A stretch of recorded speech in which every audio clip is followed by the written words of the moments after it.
Oh, hey, it's nice to see you here. I've just been at this lake here, enjoying the most relaxing thing a dog of my age can do fishing. That's right. Now come close. I've got something to tell you. So, this game we're in, I'm sure you might have heard of it web fishing. The amazing, immersive chat room fish 'em up. Yeah, I'm coining that term. You better credit me. As the name entails, in this game, you fish with folk over the internet. It's a simplistic game that made some waves on Steam last year for a brief while. It's had its time in the spotlight, and after playing it for a good while, I asked myself at one point, who made this game? And how did we get here? That is the question I want to answer in this video, as I take a moment to examine a solo dev's journey into video game creation. This is a new potential series for me here, as I will play some games made by a small developer in the indie game space. How well this video does in terms of YouTube engagement will determine on whether or not I regurgitate another one of these videos. Alright, and with that, let's get started. So, West the Worst, or LameDev, is first and foremost an artist. As you may note from a glance at some of his works on his various social media accounts, he makes a lot of cool art and comics that I have a rather fond affinity for. I love art styles like this. I don't know what you'd call this style, but maybe something like suburban furrycore. Yeah, in a sense, I guess. It's all very chill and relaxed feeling, I guess, that you only get with this side of the furry art community. Okay, so we have a handful of games created by LameDev and his varying team of programmers and such, starting about 3.5 years ago, actually, in July of 2021. I will say, this will be your only disclaimer to go check out these games before I continue on with the rest of the video. You have a pause button. I ain't stopping you. You better come back here though. I need the views. Early on in LameDev's first foray into video game development was a game made for the Curdle Game Jam called A Night Out. Made in only 4 days, this game being LameDev's first project is rather simple, and there isn't exactly much content to be found here in terms of gameplay. Starting late at night, you're put in the shoes of some college guy going to a party after classes to see what it's all about. And you go around talking to a bunch of these guests here at the party, many of whom have discomfort in their desire to be at such party. All of the lame college archetypes are here, from the shitty jock guy, some emo chick, and some douche tool with a guitar. The game, with its PSX style 3D graphics and 2D drawn character assets, tries to create the vibe of some dimly lit party in a rather large suburban house. You explore places like the living room, kitchen, backyard, and some upstairs area. This game is pretty straightforward, as all you do is just talk with the people here who are attending the party, and not really giving much input on anything really, but when there is some interaction, it's just implied, and you don't really have any choice in giving any dialogue to any of these characters. This of course makes most of the lines here being very narrow and linear. I understand what they were going for in making what seems to be a walking simulator with a strangely specific vibe. A lame one at that, it seems. Like, over half the people here at this party have a stick up their ass, and they tell you about how they don't like to be here, or they give you an oh woe is me sort of tale that gets a bit annoying after the 5th time you've heard it. Self-deprecating, pensive behavior isn't cool, guys. It gets kinda off-putting after a while. Just saying. Being that this is the only gameplay for the 15 to 30 minutes you actually play the game, there isn't much here to say. Thankfully, it's over before you start to get too annoyed with everyone at this damn function. The positives I do have to say is that I do love the character designs. Each one of the sprites have so much personality, it's amazing. I can see the care that was put into making all of these characters. And for the short time it took to make all these in just 4 days, I'm impressed. It's just a shame I don't like how they represent themselves to the player in this game. Another thing is that the game is short and it sort of understands what it is and doesn't overstay its welcome. And as a first attempt in making a game, I feel it's great for what it is.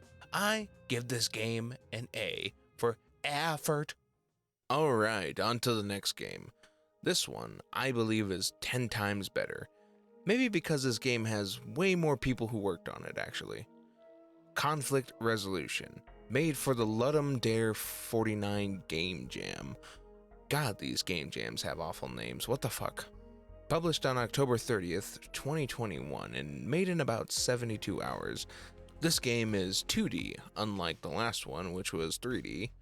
This and all of the rest of the games here on this list are made in the Godot game engine, which is a free open source game engine, much akin to Unity and Unreal.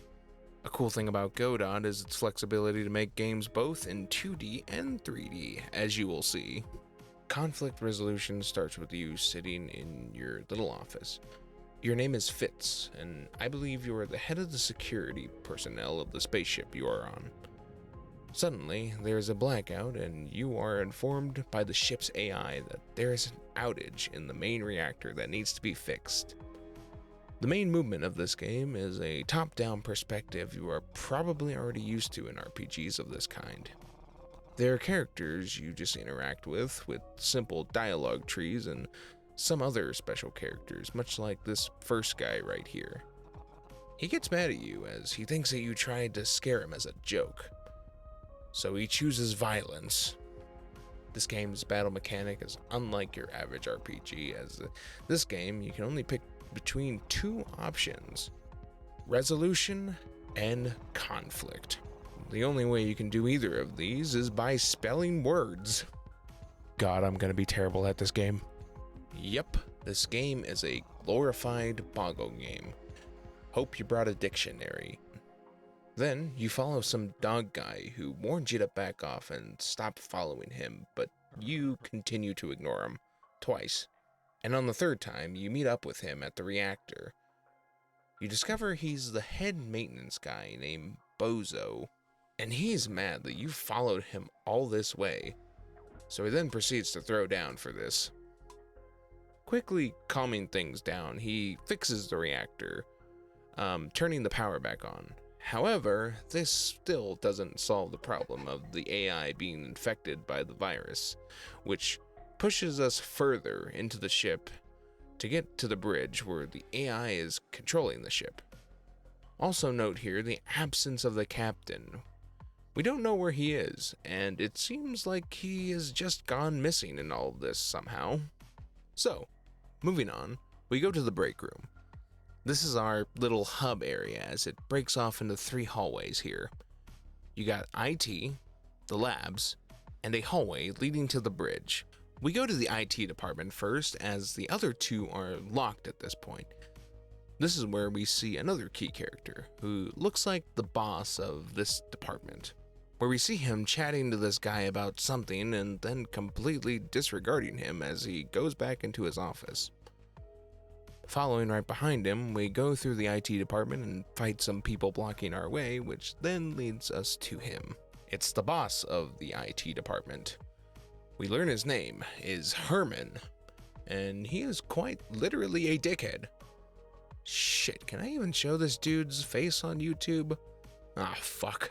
So we get in a fight with him, and oh yeah, I forgot to mention previously.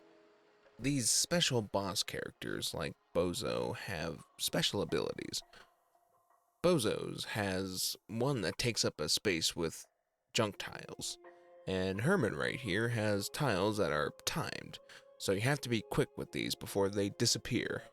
So after resolving the issue with Herman, he realizes how much of an ass he has been and decides instead of being a sarcastic, nepotistic dick, he wants to change and join our party.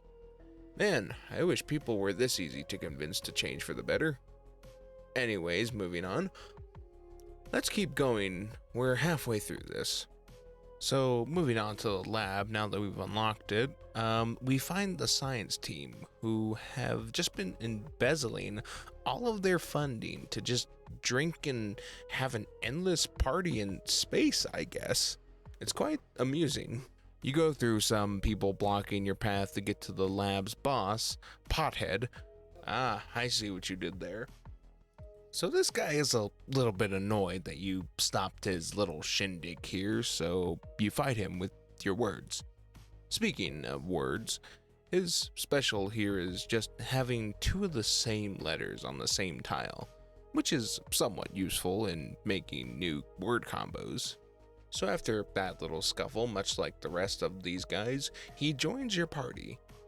Going back to the break room, the AI was fully taken over and at this point is about to self-destruct.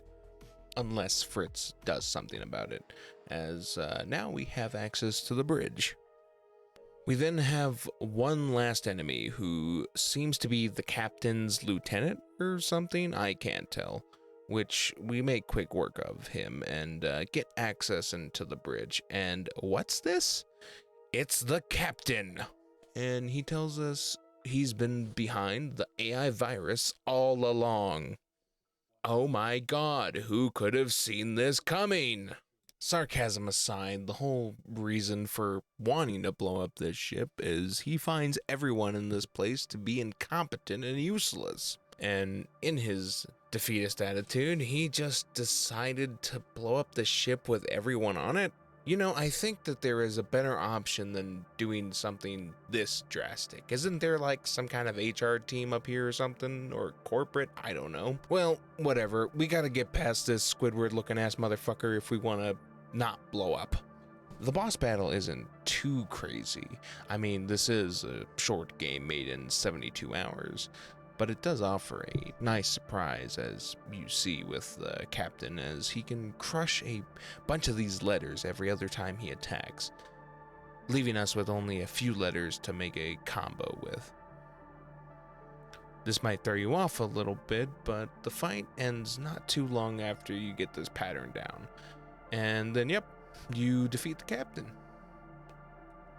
Now after that final encounter, he takes a step back and realizes you guys do have the capability to work together and that he was wrong. And he gives you the instruction to pull the flash drive to kill the virus. And that's it. You did it. You saved the ship and the game ends with the captain giving his final remarks saying that you are the master of... So that was Conflict Resolution, the longest game in this catalog in terms of narrative length. I enjoyed this one a lot actually, both for its cool style and how it had a good gameplay mechanic for an RPG style game. It reminded me of games like Earthbound and some similar RPGs I used to play on the DS as a kid. The writing for a good amount of the characters ended up giving me a good laugh here and there, and the jokes land pretty well. So I think this one is an all-around good game jam entry, and I would dare say I believe a full game with a more fleshed out story and maybe a more renovated version of the combat system would be very nice. I'd suggest things like a difficulty switch, as I did find myself dying a lot with how little time you get. Now, this might just be a skill issue on my end, but my low IQ brain cannot handle spelling words this fast. Another thing I would add is an option for a more accessible font to better read the letters for those with dyslexia and such. I don't have the condition, but even I had difficulty differentiating a few of these letters while playing. So that's all I have to say about this little title. This one is a 10 out of 10, and I hope a few of you guys check it out, even if it is just a 45-minute experience. I give it an A+. Alright, on to the next game. Late Night Run, which apparently is a spiritual successor to Late Night Out, and made for the Jame Game Christmas Jam. Am I reading that right? What the fuck is up with these names? They're fucking terrible. Oh boy, I hope this one has less depressed zoomers in it. Luckily, it doesn't have any, as this game is just a simple horror game where you have to go to the store on Christmas Eve to pick up some last-minute things. This game is as bare bones as you get. All you do is collect items with a shopping cart and then get out, shrimple as.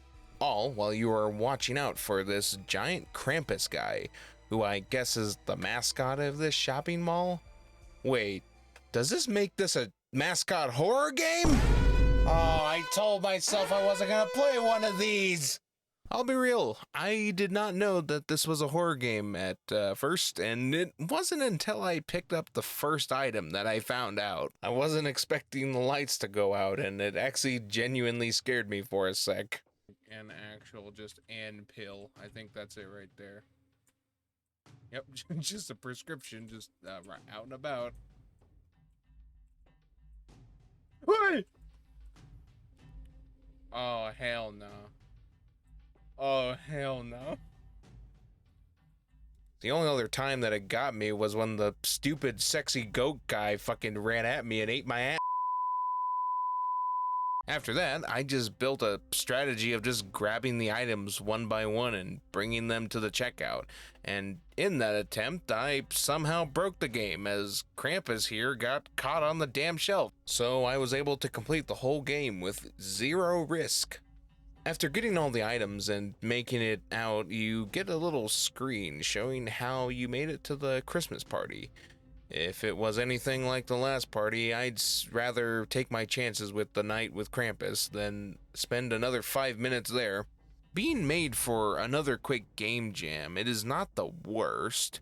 Better than anything I could ever do in that little amount of time, but it's too easy even without me breaking the game, which already doesn't have much to it. So I'm giving it a G for goat dick.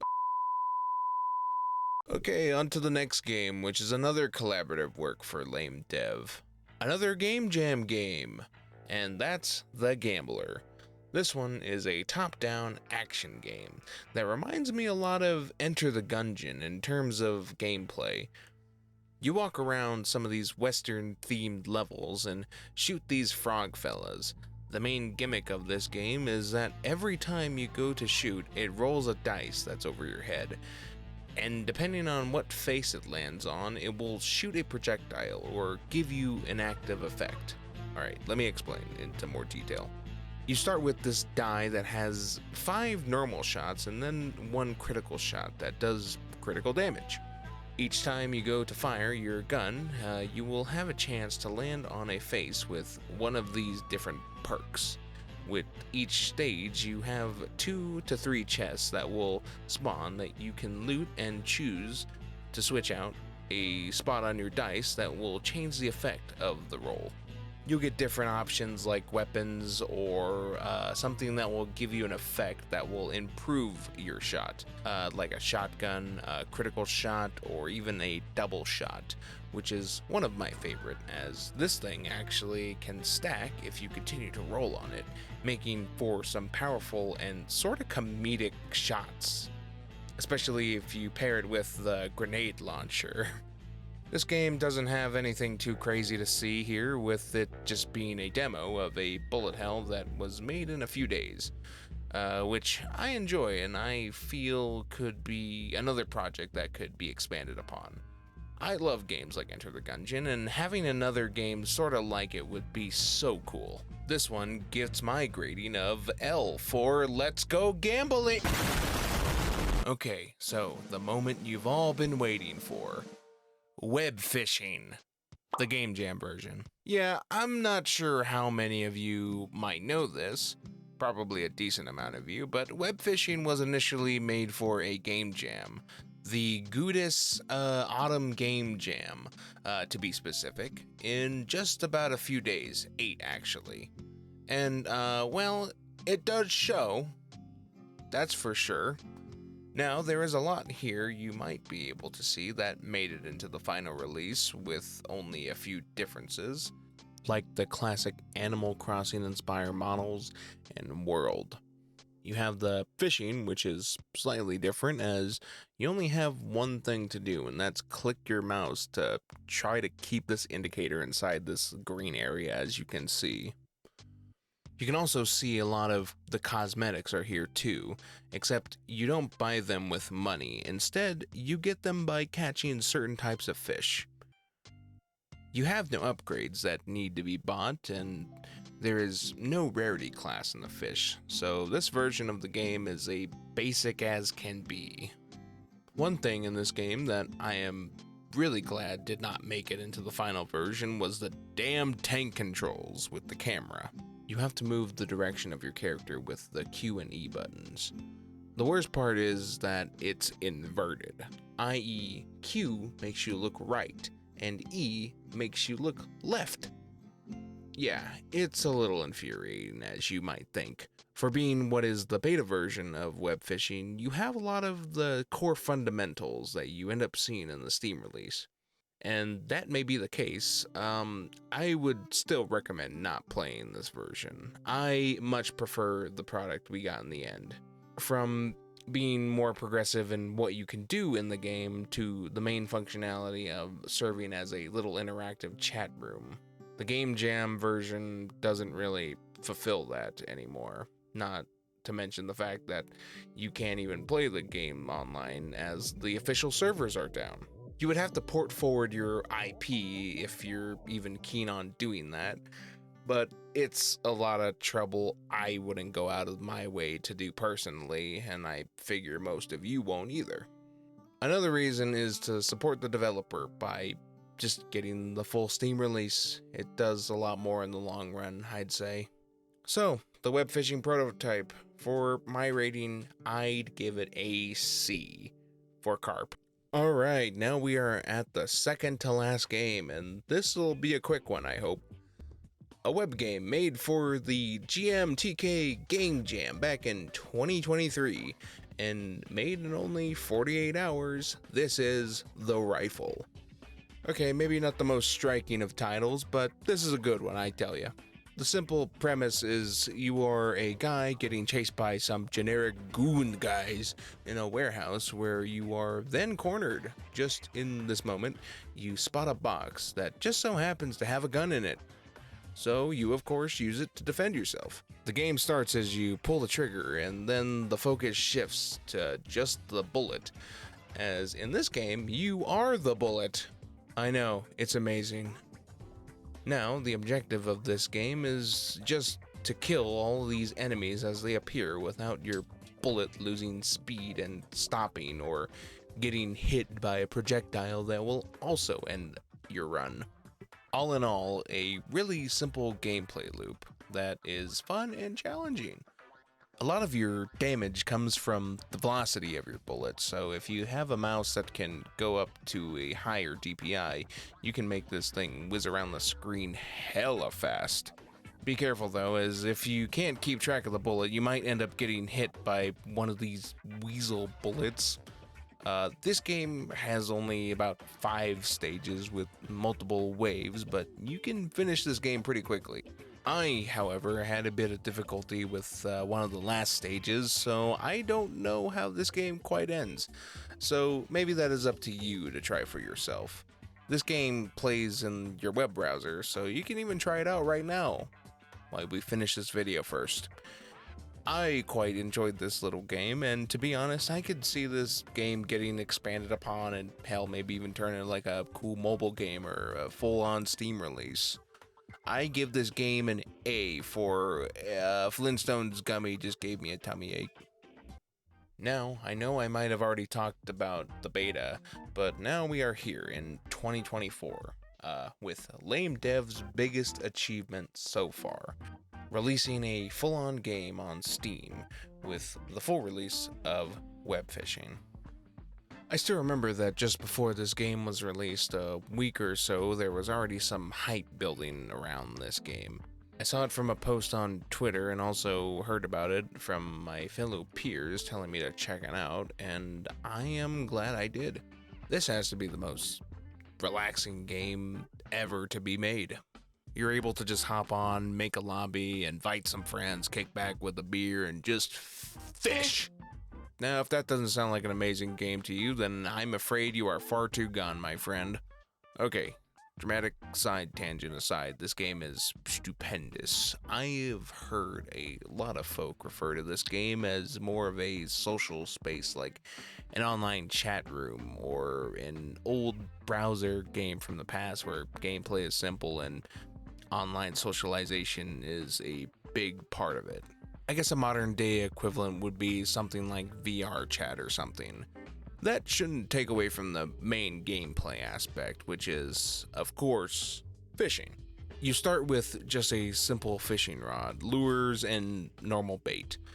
You fish and you sell fish for money, which then you can use to upgrade your camp, where you get better lures, baits, and fishing rods, and also more cosmetics as you upgrade your camp and such. Lures can do things like give you better chances of getting certain types of fish, treasure, and there's even one that even has a game where you can get more money. So you have different baits that allow you to catch rare fish. Fish rarities are a thing. Oh man, I can't wait to get a PGA rated 10 carp in this game.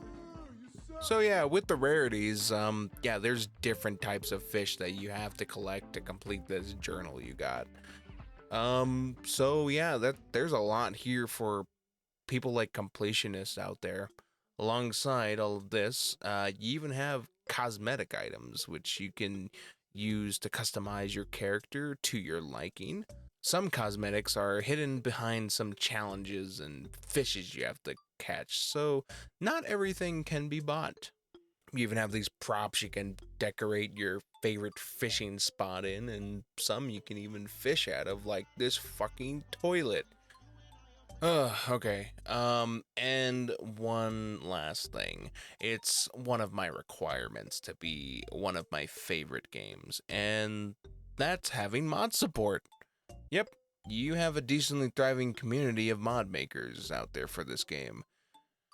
Even having a full-on Discord for this kind of stuff, so if that's your kind of thing, go knock yourself out and mod this game to your heart's content.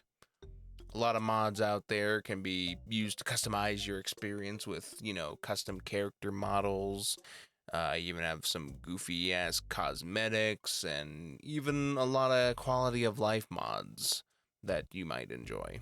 Now, I know this game might be on the way out in terms of player count and activity, but I don't think I'll be forgetting all of the nice experiences I had with web fishing. I hope you as well can give this game a try before the player base eventually dies out. Maybe catch some really cool folk out there before you miss your chance. Fishing is always better with a bro. That's all I gotta say about web fishing. I give web fishing an S for slide me another beer. I got fish to catch.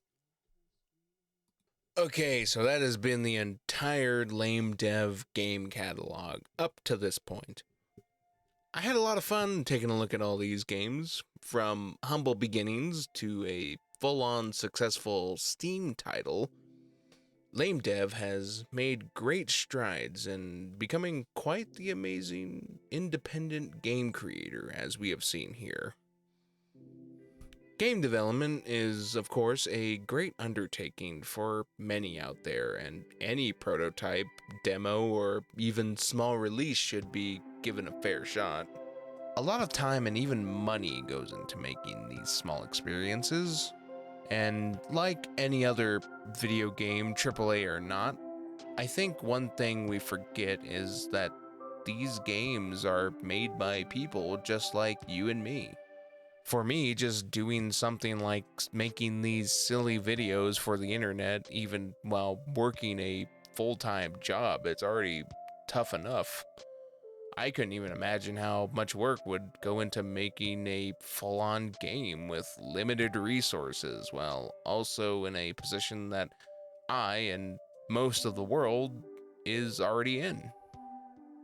Something like what LameDev here has made shows that with enough time, effort, and goodwill, any of us can be great at what we love to do. I just want to make a quick statement if LameDev is listening to this for whatever reason. Thank you for the time and effort you have put into making these interactive works of art. They are undoubtedly astonishing, and I hope to see more to come in the future, wherever you end up going in this field. Alright, that has been enough yapping out of me. Remember to do all the stupid things all the influencers tell you to do at the end of videos. If you want to see more of these schizophrenic ramblings of mine. Yeah, this has been Koda. I'm gonna go make some trapanese. Until next time, have a gorping great day.